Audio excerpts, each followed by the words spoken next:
Ladies and gentlemen, now we're approaching the entrance greeter to Wachau Valley Gorge. It's Shunbul Castle, quite romantic setting. It's located on a little rock 130 feet above the Danube River. So if you look out starboard side to the right, you see this later Renaissance castle. The old medieval castle has been replaced by the one that you see here, which is, by the way, private property belonging to a family from Germany who lives here with the excellent view of all the barges and ships sailing by. So Shunbul Castle on the starboard side.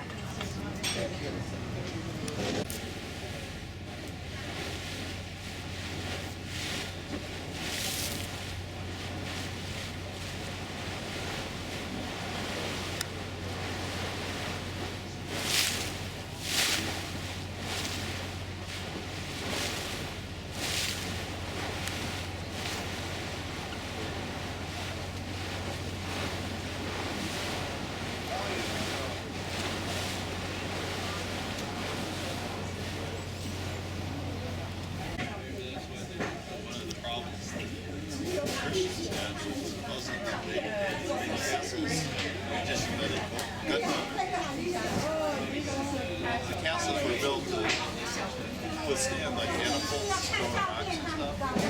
The Muslims invaded in the 1500s. They didn't have so they could defeat the defenses. They could defeat the defenses when the Muslims came smashing into Europe because they could control these whereas before you could just withstand the siege with rocks and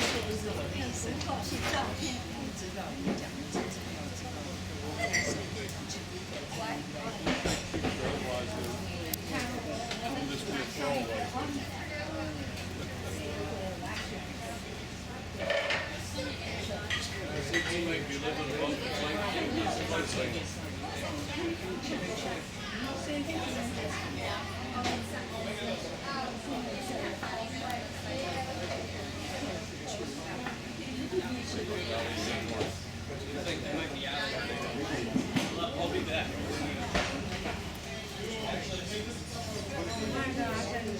give me your names.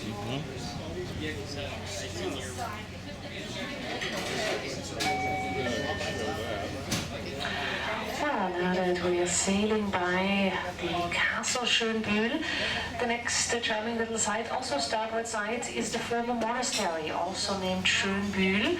It's the white building with the little white church, which now serves as parish church for the village people of the village with the name Shunbul. Yeah, it was a little monastery built in the year 1666. And there are no longer the Servitan monks there, but the chapel serves not only for the local mass service, but also for This is a monastery. events. Lots of weddings also happening here in the small chapel of Shunbul.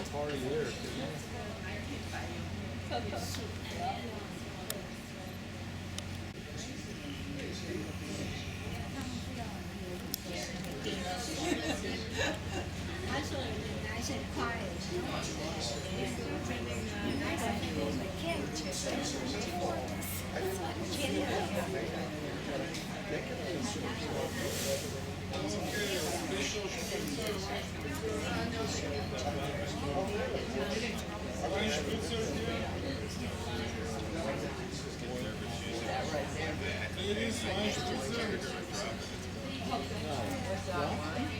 Is that building right next to the church?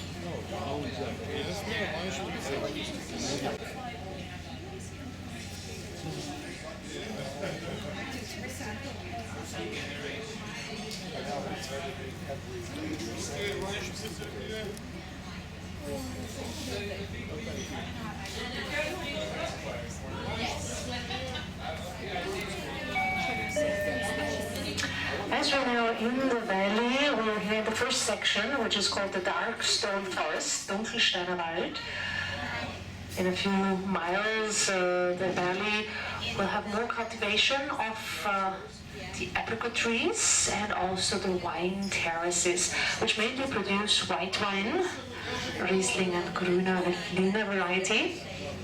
Well, and to celebrate our scenic sailing through Wachau Valley, our bar team, the restaurant team, and Melk Cruises are handing you out a little drink which is very popular in Austria.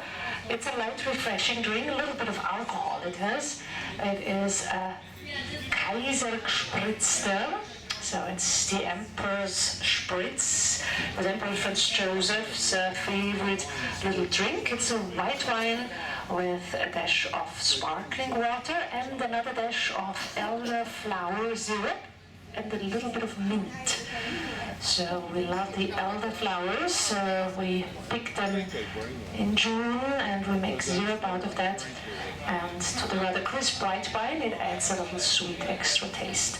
So enjoy a Kaiser Spritzer, the Emperor's Spritz. Now handed out on the sun deck by our bar team and the restaurant team. So I say Prost, zum Wohl, to your health.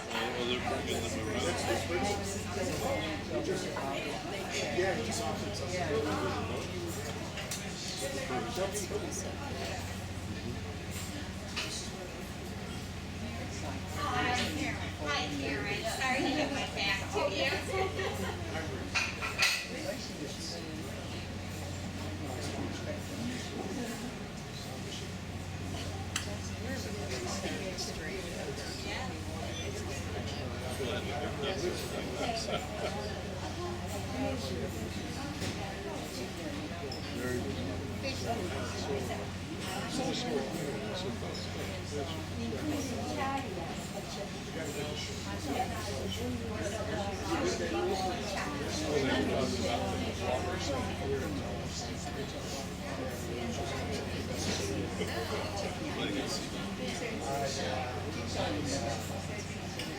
The shade things.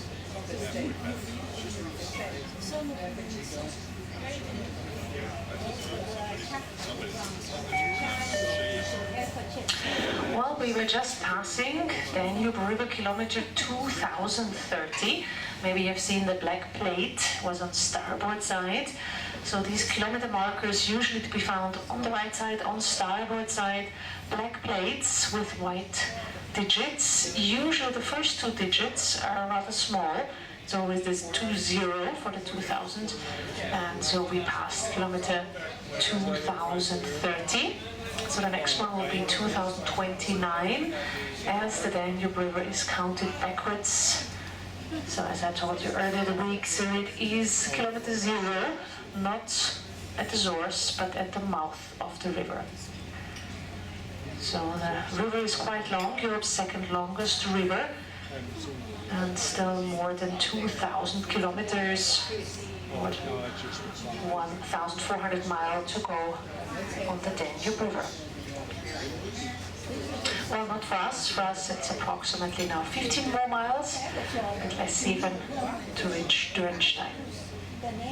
This waterway, this Danube sailing stretch, was an important sailing stretch in the past times. Was also an important transportation waterway to cross through Europe from west to east. The salt from the area of Salzburg, also the timber from the mountains was transported here successfully, and later on, of course, the harvest of the wheat or of other grains and of the wine. Well, but usually in the past, the barges that were going up and down the river were stopped to pay tolls and taxes. The valley was governed in some good ones and some bad members. Some of their family members were rather robber barons, meaning they would collect the official toll and tax, which they then had to deliver to the king, but they would make some little extra money for their own pockets. And they did this very seriously. If you were not willing to stop and pay, a chain was spent over the river anyway to stop you, so that if you did not pay, then your journey ended in the dungeon of their castles. And one of these castles is coming up next. It will be up on the heights of some 1,000 feet, coming up starboard side.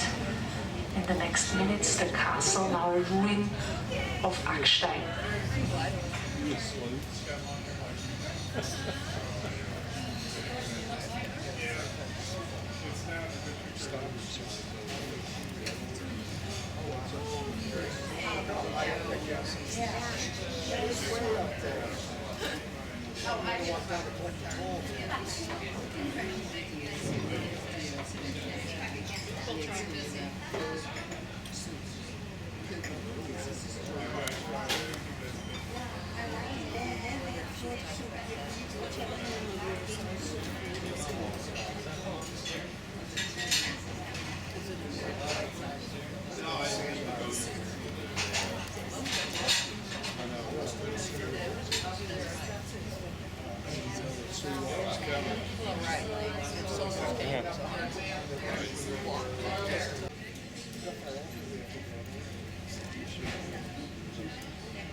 Well, you might have noticed in the village of Melk and also here along the riverbanks a lot of bicycle riders. Biking is quite popular in Austria, but it is even more so popular to explore river valleys, particularly this one on a bicycle. The stretch from Passau to Vienna is a very popular stretch if one can spare 1 week of vacation to bike these roughly 190 miles in a week, but even to do a day trip here out to Wachau Valley, to take a train with a bicycle to Melk and then to bike to Durnstein, where we are heading on a little bit further. That's something easily to be done for a day trip.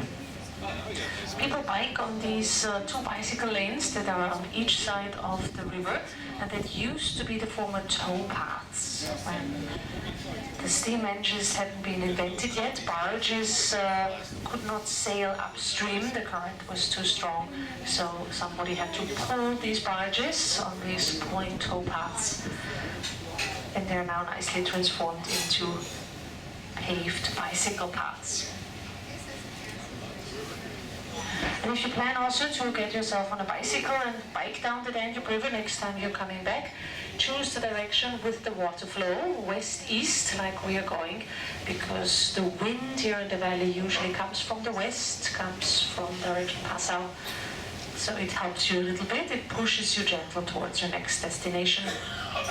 And in particular here in the valley, the villages are well prepared for the bicycle tourism, a lot of bike repair shops to help you out, even some special back massages offered, some energy drinks for the bicycle riders, and bed and breakfast that will transport your big luggage to the next destination if you wish. Well, meanwhile, we have reached Akstein Castle, so that's the castle ruin, starboard side, on the craggy heights of nearly 1,000 feet. A ruin dating back to the 12th century.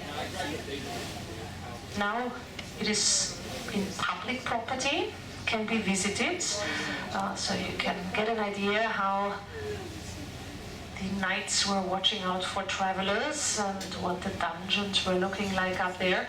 But there's also a nice restaurant up nowadays where one can experience dining in medieval style.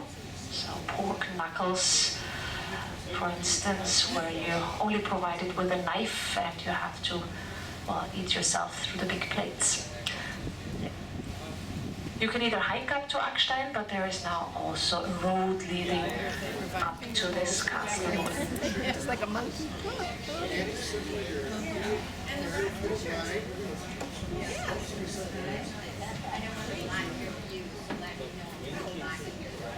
That's okay.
Still think it's strange they thought they needed something that big way back then.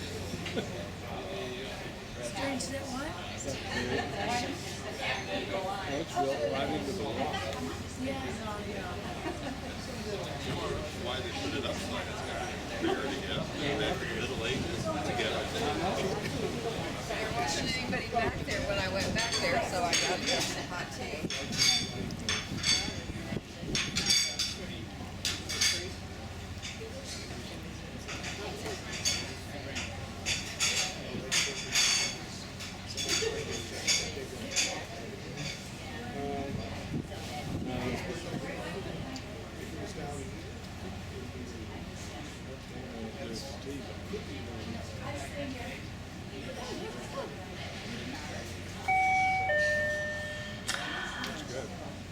We passed the castle from the 12th century, but it was in this part of the valley where archaeological findings happened. I shown you yesterday the picture of the little lady Venus of Villandorf. The archaeological finding actually happened in the village that is now on port side. This is Villandorf, and it was here where in 1908 archaeologists found figurines carved out of limestone, as well as some other figurines carved out of mammoth teeth.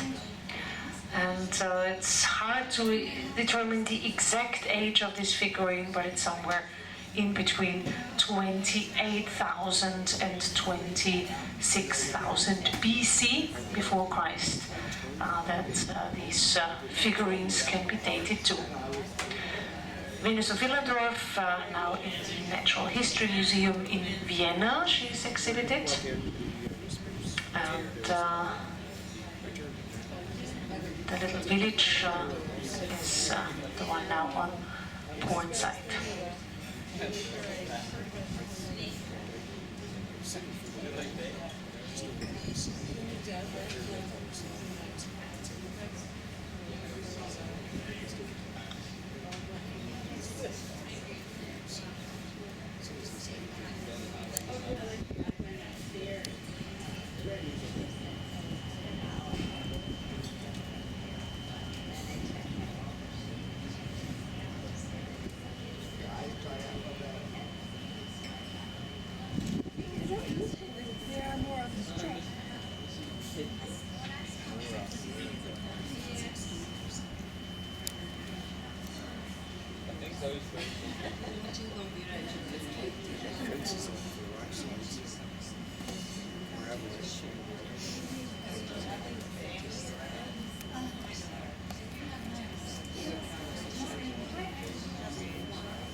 You see, the valley is a little bit widening up, and now and then on port side mainly, but also starboard side, you can see these little orchids of apricot trees. They grow them very low, and you can spot it now because they have the little orange dots, yeah, because even from the ship you can see the little apricots, which are now ripening. So this is really the time now, this week, next couple of weeks for the harvest.